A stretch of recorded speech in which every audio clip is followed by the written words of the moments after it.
அங்கதான் மேட்சோட first twist ஆரம்பமாச்சு. எல்லாரும் அதிர்ச்சியில உறைஞ்சு போனாங்க.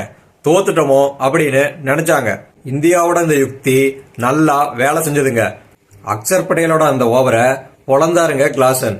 இந்தியாவை சாவடி அடிச்சாருங்க. ஒரு பக்கம் விக்கெட்டும் போக டாட் பாலும் வரதால ரெக்கார்ட் ரன் ரேட் ஏறிக்கிட்டே போச்சு. பந்து ஆகாயத்துல பறந்துட்டு இருந்துச்சுங்க. பந்து 6 போயிருமோன்னு பயந்துகிட்டே பார்த்துட்டு இருந்தாங்க இந்திய ரசிகர்கள். நின்னு போயிருந்த 100 கோடி இந்திய ரசிகர்களின் இதயமும் துடிக்க ஆரம்பிச்சதுங்க. ஜெயிச்சதுக்கு அப்புறமா ரோஹித் சர்மா கிரவுண்ட்லயே படுத்துட்டாருங்க. Hardik Pandya. Hi viewers, India South Africa விளையாடிய ICC men's T20 world cup 2024 final போட்டியை பற்றிய ஒரு சுவாரஸ்யமான அலசல் தான் இந்த வீடியோ. ஒரு ஃபைனல் போட்டிக்கான விறுவிறுப்பு கடைசி வரைக்கும் கொஞ்சமும் குறையாம இருந்துச்சுங்க. இந்த தொடர்ல தோல்வியே சந்திக்காத 2 சிறந்த அணிகளும் ஃபைனல்ல மோதிக்கிட்டாங்க. டாஸ் ஜெயிச்ச இந்திய அணி பேட்டிங்க தேர்வு செஞ்சாங்க. இந்தியா இருக்கிற ஃபார்முக்கு நல்லா ஸ்கோர் பண்ணி ஈஸியா ஜெயிச்சிருவாங்க அப்படின்னு நினைச்சிட்டு இருந்தாங்க இந்திய ரசிகர்கள். ஆனா நடந்ததே வேற. கோலி ஓவர்லயே 3 4 அடிச்சு இந்தியாவுக்கு சிறப்பான துவக்கம் தந்தாரு. இப்படியே விடக்கூடாதுன்னு நினைச்ச மார்க்ரம் உடனடியா மகாராஜா பவுலிங்க்கு எடுத்துட்டு வந்தாரு. மகாராஜாவோட முதல் பந்தை எதிர்கொண்டாரு ரோஹித் சர்மா. பந்து பேட்டோட எஜ்ஜில் பட்டு 4க்கு போச்சு. ஸ்லிப்பு இருந்தும் பந்து கைக்கு போவாதால தப்பிச்சாரு ரோஹித் சர்மா. 2வது பந்தும் ரிவர்ஸ் ஸ்வீப்ல அதே திசையில 4 அடிச்சாரு ரோஹித் சர்மா. இந்திய ரசிகர்கள் ஹாப்பி ஆனாங்க. ஆனா அந்த சந்தோஷம் ரொம்ப நேரம் நிலைக்கல. அதற்கு அடுத்த பந்தே ஸ்வீப் ஷாட் ஆட போய் ஹென்ரிச் கிளாசன்ட்ட கேட்ச் கொடுத்து அவுட் ஆனாரு ரோஹித் சர்மா. அங்கதான் மேட்சோட ஃபர்ஸ்ட் ட்விஸ்ட் ஆரம்பமாச்சு. ஃபார்ம்ல இருந்த ரோஹித் சர்மா அவுட் ஆனதுனால அதிர்ச்சி ஆனாங்க இந்திய ரசிகர்கள். சரி, ஒரு விக்கெட் தானே சமாளிச்சிருவாங்க அப்படின்னு நினைச்சிட்டு இருந்த இந்திய ரசிகர்களுக்கு அதே ஓவர்ல அடுத்த அதிர்ச்சி காத்துட்டு இருந்துச்சு. ஆமாங்க, ரிஷப் பண்ட் அந்த ஓவரோட கடைசி பந்துல ஸ்வீப் ஷாட் ஆட போய் கீப்பர்கிட்ட கேட்ச் ஆகி அவுட் ஆயிட்டாருங்க. இந்திய ரசிகர்கள் ஆஹா வழக்கம் போல ஃபைனல்ல தோத்துருவாங்க போல அப்படின்னு நினைச்சிருப்பாங்க. எல்லாரும் ஏன்டா அந்த ஸ்வீப் ஷாட்டே ஆடுறீங்க அப்படின்னு நினைச்சாங்க. இப்ப இந்தியா நெருக்கடிக்குள்ள வந்துச்சுங்க. பாக்குற நமக்கே அப்படி இருந்துச்சுன்னா அவுட் ஆஃப் ஃபார்ம்னு விமர்சனம் செய்யப்பட்ட களத்துல மறுமுனையில இருந்த விராட் கோலிக்கு எப்படி இருந்திருக்குங்க. இந்த சூழல்ல அடுத்து வந்தாருங்க சூரியகுமார் யாதவ். அவரும் நிலைக்கலங்க. ரபாடா மிடில் ஸ்டம்ப் லைன்ல போட்ட ஸ்லோவர் ஷாட் பால டீப் பேக்வார்ட் ஸ்கொயர் லெக் திசையில அடிச்சாருங்க. அங்க ஹென்ரிச் கிளாசன் இருந்தாருங்க. அவரு ஓடி வந்து விழுந்து கேட்ச் பிடிச்சிட்டு எந்திரிக்காமலே செலிப்ரேட் பண்ணாருங்க. ஏன்னா ஃபார்ம்ல இருந்த 3வது பேட்ஸ்மேனும் அவுட்டு. அதனால ஜெயிச்சிடலாங்கிற நம்பிக்கை வந்திருக்குங்க. இந்திய ரசிகர்களுக்கு இது இடியரங்கன மாதிரி இருந்துச்சுங்க. எல்லாரும் அதிர்ச்சியில உறைஞ்சு போனாங்க.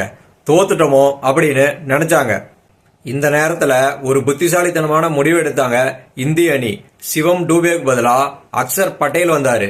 விக்கெட் சரிஞ்சிட்டு இருக்கனால முக்கியமான பேட்ஸ்மேன்களை அனுப்பாம ஒரு ஆல்ரவுண்டரை அனுப்புனாங்க. இது நல்லா விளையாடிட்டு இருந்த சவுத் ஆப்பிரிக்காவுக்கு சைக்கலாஜிக்கலா ஒரு பாதிப்பை ஏற்படுத்தியிருக்கலாம். இந்தியாவோட இந்த யுக்தி நல்லா வேலை செஞ்சதுங்க. 4.3 ஓவர்ல 34 ரன்னுக்கு 3 விக்கெட்டுங்கிற நிலைமையில வந்த அக்சர் பட்டேல் தைரியமா நல்லா விளையாடினாருங்க. இந்திய அணிய பில்லரா இருந்து தாங்கினாருங்க. ஒரு பக்கம் விராட் கோலிய பொறுமையா ஆட சொல்லிட்டு இவரு அடிச்சு ஆடினாருங்க. அப்போதைக்கு அப்போது ஒரு சிக்ஸர் பறக்க விட்டாருங்க. இதனால கோலியும் கொஞ்சம் நிம்மதியா ஆட முடிஞ்சது. இல்லனா கோலி அடிச்சாட போய் அவரும் விக்கெட்டை விட்டுருக்கலாம். ஒரு வழியா விக்கெட் வீழ்ச்சிக்கு அணை போட்டு முன்னேறிக்கிட்டு இருந்தாங்க இந்தியா. ஒரு வேர்ல்டு கப் ஃபைனல்ல, அதுவும் ஒரு முக்கியமான சூழ்நிலையில இந்தியாவை மீட்டெடுத்த அக்சர் பட்டேலை பத்தி பெருமைப்பட்டு இருந்தாங்க இந்தியா. அங்கதான் அடுத்த டெஸ்ட் காத்துட்டு இருந்துச்சு. இந்தியா 13.2 ஓவர்ல 106 ரன் எடுத்திருந்தப்ப ரபாடா போட்ட ஒரு பந்த லெக் ஸ்லிப்ல தட்டினாரு கோலி. பந்து சரியா பேட்ல படாததால மெல்ல வந்த அந்த பந்த கீப்பரான குவிண்டன் டி காக் ஓடி வந்து எடுத்தாரு. ரன்னு ஓடலான்னு பின்னால திரும்பி பார்த்துக்கிட்டு மெல்ல ஓடின கோலி அங்க டி காக் பந்து எடுக்கிறத பார்த்ததும் திரும்பி கிரீஸ்கே போயிட்டாருங்க. ஆனா அதுக்குள்ள பாதி பிச்சு ஓடி வந்திருந்த அக்சர் பட்டேல் டி காக் பந்து எடுக்கிறத பார்த்தும் அசால்ட்டா நிக்கவே அக்சர் பட்டேல் நின்ன நேரத்தை சரியா குறிப்பார்க்க பயன்படுத்திக்கிட்டு ஸ்டம்ப பார்த்து அடிச்சாரு டி காக்.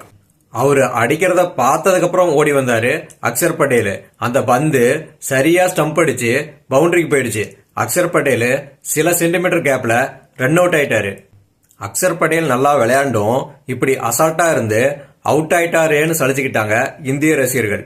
அவரு 31 பால்ல 4 6 ஒரு 4ஓட 47 ரன் அடிச்சு வெளியேறினாரு. இந்தியாவோட முன்னேற்றத்துல ஒரு சிறு சறுக்கல் ஏற்பட்டுச்சு. அடுத்து வந்த சிவம் டூபே தடுமாறாம ஃபைனல் மேட்சுக்கு ஏத்த மாதிரி அடிச்சு ஆடினது இந்திய ரசிகர்களுக்கு நிம்மதியை கொடுத்துச்சு. மறுமுனையில மெல்ல தனது அரை சதத்தை பதிவு செஞ்சாரு விராட் கோலி. விராட் கோலி பொறுமையா ஆடினது இந்தியாவை விக்கெட் சரிவுல இருந்து காப்பாத்துச்சு. அதே நேரத்துல ஒரு 50 ரன்னும் வந்துச்சு. ஆனா அதுக்கப்புறம் டியூபே கோலி 2 பேருமே அடிக்க ஆரம்பிச்சாங்க. விராட் கோலி 58 பந்துல 76 ரன் அடிச்சிருந்தப்ப யான்சன் பந்துல ரபாடா கிட்ட கேட்ச் கொடுத்து அவுட் ஆனாரு. நல்லா ஆடின டியூபே 16 பந்துல 27 ரன் அடிச்சு நோர்கியா பந்துல மில்லர்ட்ட கேட்ச் கொடுத்து அவுட் ஆனாரு. மீதமிருந்த ஒரு சில பந்துகள்ல ஹர்திக் 5 ரன்னும் ஜடேஜா 2 ரன்னும் அடிக்க இந்தியா 20 ஓவர்ல 176 ரன் அடிச்சாங்க. சவுத் ஆப்பிரிக்கா டீமுக்காக மகாராஜ் நோர்கியா தலா 2 விக்கெட்டுகளும் யான்சன் ரபாடா தலா 1 விக்கெட்டுகளும் எடுத்தாங்க. 177 ரன் அடிச்சா வெற்றிங்கிற நிலைமையில பேட்டிங் ஆட வந்தாங்க சவுத் ஆப்பிரிக்கா. சவுத் ஆப்பிரிக்காவுக்கு ஆரம்பத்திலே அதிர்ச்சி காத்திருந்துச்சுங்க. 4 பால்ல 4 ரன் அடிச்சிருந்த ஹென்ரிக்ஸ தன்னோட அட்டகாசமான பவுலிங்னால போல்டு பண்ணாரு பும்ரா.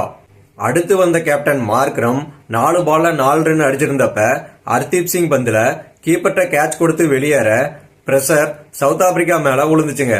அப்ப சவுத் ஆப்பிரிக்கா 2.3 ஓவர்ல 12 ரன்னுக்கு 2 விக்கெட் இழந்திருந்தாங்க. இப்ப மேட்ச் இந்தியா பக்கம் திரும்பிச்சுங்க. அடுத்து வந்த ஸ்டப்ஸும் டீகாக்கும் சேர்ந்து இந்தியாவோட பந்து வீச்ச வெளுக்க ஆரம்பிச்சாங்க. இந்தியாவோட ஃபாஸ்ட் பவுலிங் கண்ட்ரோலா இருக்க ஸ்பின் பவுலிங்ல ரன்னு வாரி வழங்கினாங்க. நல்லா ஆடிட்டு இருந்த சவுத் ஆப்பிரிக்காவுக்கு அடுத்த இடி விழுந்துச்சுங்க. ஆமாங்க, நல்லா ஆடிட்டு இருந்த ஸ்டப்ஸ் அக்சர் பட்டேல் பந்துல தேவையில்லாம ஒரு ஷாட் ஆட போய் போல்ட் ஆனாருங்க. அவரு 21 பந்துல 1 6 3 4ஓட 31 ரன் அடிச்சிருந்தாருங்க. அடுத்து வந்த கிளாசன் இந்தியாவோட பந்து வீச்ச வெளுக்க ஆரம்பிச்சாருங்க. நல்லா ஆடிக்கிட்டு இருந்த டீகாக் ஹர்தீப் பந்துல கேட்ச் கொடுத்து வெளியேற இந்தியா கொஞ்சம் ரிலாக்ஸ் ஆனாங்க. டீகாக் 31 பந்துல 4 4 1 6ஓட 39 ரன் அடிச்சு வெளியேறினாருங்க. அடுத்தது டேவிட் மில்லர் வந்தாருங்க. இதுக்கப்புறம் தாங்க இந்தியாவுக்கு பேரதிர்ச்சி காத்துட்டு இருந்துச்சு. 15வது ஓவரை கிளாசனுக்கு வீச வந்தாருங்க அக்சர் பட்டேல். அக்சர் பட்டேலோட அந்த ஓவரை பொளந்தாருங்க கிளாசன். ஆமாங்க, அந்த ஓவர்ல 2 6 2 4 1 2ன்னு 22 ரன் அடிச்சாருங்க. அக்சர் பட்டேல் 2 வைடு போட அந்த ஓவர்ல மட்டும் 24 ரன் வந்துச்சுங்க. இந்தியாவை சாவடி அடிச்சாருங்க கிளாசன். அந்த ஓவருக்கு அப்புறமா சவுத் ஆப்பிரிக்காவுக்கு 30 பால்ல வெறும் 30 ரன் தாங்க தேவைப்பட்டுச்சு. அது மட்டும் இல்லாம களத்துல ஹென்ரிச் கிளாசன் அப்புறம் டேவிட் மில்லர்னு இருபெரும் ஜாம்பவான் பேட்ஸ்மேன்கள் நின்றுட்டு இருந்தாங்க. இந்தியா தோத்துட்டாங்கன்னு எல்லாரும் நினைச்சாங்க. ஏற்கனவே ஸ்பின் பவுலிங்ல ரென்னு போயிட்டு இருக்கப்ப எதுக்குடா ரோஹித் மறுபடியும் ஸ்பின் பவுலிங் தராரு, பேசாம பும்ரா ஹர்தீப்னு ஃபாஸ்ட் பவுலிங் எடுத்துட்டு வந்திருக்கலாமேன்னு நினைச்சாங்க இந்திய ரசிகர்கள். சவுத் ஆப்பிரிக்கா வெற்றியின் அருகில இருந்தாங்க. நினைச்ச மாதிரியே 16வது ஓவரை இந்தியாவின் வேக புயல் பும்ரா தான் வீச வந்தாரு. இந்த நிலைமையில வேற யாருங்க பந்து போட வைக்க முடியும்? பும்ரா அந்த ஓவர்ல வெறும் 4 ரன் மட்டுமே கொடுத்து சவுத் ஆப்பிரிக்காவை ஸ்லோ பண்ணாருங்க. அந்த ஓவர்ல கிளாசன் 23 பந்துல தன்னோட 50ய பதிவு செஞ்சாருங்க. 17வது ஓவரை வீச வந்தாரு ஹர்திக் பாண்டியா. கிளாசன் வெளுத்துட்டு இருந்ததை தெரிஞ்சுக்கிட்ட ஹர்திக் பாண்டியா புத்திசாலித்தனமா வைட் லைனுக்கு பக்கமா ஒரு ஸ்லோ பால் போட்டாருங்க. அதை அடிக்க போன கிளாசன் பேட்ல எட்ஜ் ஆகி கீப்பர்ட்ட கேட்ச் கொடுத்து அவுட் ஆனாருங்க. இந்தியாவுக்கு போன உயிர் திரும்ப வந்துச்சுங்க. இப்பவும் சவுத் ஆப்பிரிக்கா ஜெயிக்க 24 பந்துல 26 ரன் தான் தேவைப்பட்டுச்சு. டேவிட் மில்லர் வேற களத்துல இருந்தாரு. இருந்தாலும் பும்ரா வச்சு முயற்சித்து பார்க்கலாங்கிற நம்பிக்கை இருந்துச்சு. 18வது ஓவரை வீச வந்த பும்ரா வெறும் 2 ரன் மட்டுமே கொடுத்து யான்சனை போல்ட் ஆக்குனாரு. 19வது ஓவரை வீசின ஹர்தீப் சிங் நல்லா பந்து வீசி வெறும் 4 ரன் மட்டுமே கொடுத்தாரு. ஒரு பக்கம் விக்கெட்டும் போக டாட் பாலும் வரதால ரெக்கார்ட் ரன் ரேட் ஏறிக்கிட்டே போச்சு. இப்ப சவுத் ஆப்பிரிக்கா மேல பிரஷர் ஏற ஆரம்பிச்சிச்சு. இந்தியா மெல்ல வெற்றியை தன் பக்கம் சாய்க்க ஆரம்பிச்சாங்க. தான் அவுட் ஆயிட்டா அடிக்கிறதுக்கு வேற பேட்ஸ்மேன்களே இல்லைங்கிற இக்கட்டான சூழ்நிலையில சவுத் ஆப்பிரிக்காவோட மொத்த பாரத்தையும் தான் தோல்ல தூக்கி வச்சுக்கிட்டு ஆடினாரு மில்லரு. கடைசி ஓவருக்கு 16 ரன் தேவைப்பட்ட நிலையில கடைசி ஓவரை வீச வந்தாரு ஹர்திக் பாண்டியா. பாலு வைடா இருக்க ட்ரை பண்ணி அது ஃபுல் டாஸா போக அதை தூக்கி ஸ்ட்ரெயிட்ல சிக்ஸர் நோக்கி அடிச்சாருங்க மில்லரு. பந்து ஆகாயத்துல பறந்துட்டு இருந்துச்சுங்க. பந்து சிக்ஸ் போயிருமோன்னு பயந்துகிட்டே பார்த்துட்டு இருந்தாங்க இந்திய ரசிகர்கள். அப்ப வந்தாருங்க சூரியகுமார் யாதவ் புயல் வேகத்துல. பவுண்டரி லைனுக்கு அருகில வந்து சிக்ஸ் போக இருந்த பந்த அலேக்கா பிடிச்சி பந்த கிரவுண்டுக்குள்ள மேல் நோக்கி தூக்கி வீசிட்டு வந்த வேகத்துல பேலன்ஸ் பண்ண முடியாம பவுண்டரி லைனுக்குள்ள போயிட்டு பந்து கீழே விழுறதுக்குள்ள மறுபடியும் கிரவுண்டுக்குள்ள வந்து கேட்ச் பிடிச்சிட்டாருங்க. நின்னு போயிருந்த 100 கோடி இந்திய ரசிகர்களின் இதயமும் துடிக்க ஆரம்பிச்சதுங்க. ஏன்னா அவர் பிடிச்சது கேட்ச் இல்லைங்க, வேர்ல்டு கப்பு. அம்பையார் அது சிக்ஸானு செக் பண்றதுக்காக தேர்ட் அம்பையார்ட்ட போனாங்க. அச்சோ, செக் வேற பண்ணுவாங்களா அப்படின்னு நினைச்சாங்க இந்திய ரசிகர்கள். தேர்ட் அம்பையார்னா ரிச்சர்ட் கெட்டில் ஸ்லோ மோஷன்ல சூரியகுமார் யாதவ் வைக்கிற ஒவ்வொரு ஸ்டெப்புக்கும் ஃபுட் இன்சைட் அப்படின்னு சொல்ல நின்னு போன இந்திய ரசிகர்களோட மூச்சு மெல்ல மெல்ல விட ஆரம்பிச்சாங்க. கடைசியில அது அவுட்னு அறிவிச்சாரு தேர்ட் அம்பையார். இந்திய ரசிகர்களோட முகத்திலையும் மகிழ்ச்சி பொங்குச்சு. இப்ப ஜெயிச்சிடலான்னு நம்பிக்கை வந்துருச்சுங்க. அடுத்து ஆட வந்த ரபாடாவும் கொஞ்சம் ஆடுவாருங்கிறதுனால நல்லா பிளான் பண்ணி ஃபீல்டிங் செட் பண்ணி கவனமா பந்து வீசினாங்க. ஆனாலும் ரபாடா ஆடின பந்து பேட்டோட எஜ்ஜில் பட்டு பின்னாடி 4 போயிடுச்சுங்க. இப்ப 4 பால்ல 12 ரன் தேவைப்பட்டுச்சுங்க. அடுத்த பந்த ரபாடா அடிக்காம கீப்பர் விட்டாலும் 1 ரன் ஓடிட்டாங்க. இப்ப 3 பாலுக்கு 11 ரன் தேவைப்பட்டுச்சு. மறுபடியும் ஒரு சிங்கிள் ஆட 2 பாலுக்கு 10 ரன் தேவைப்பட்டுச்சு.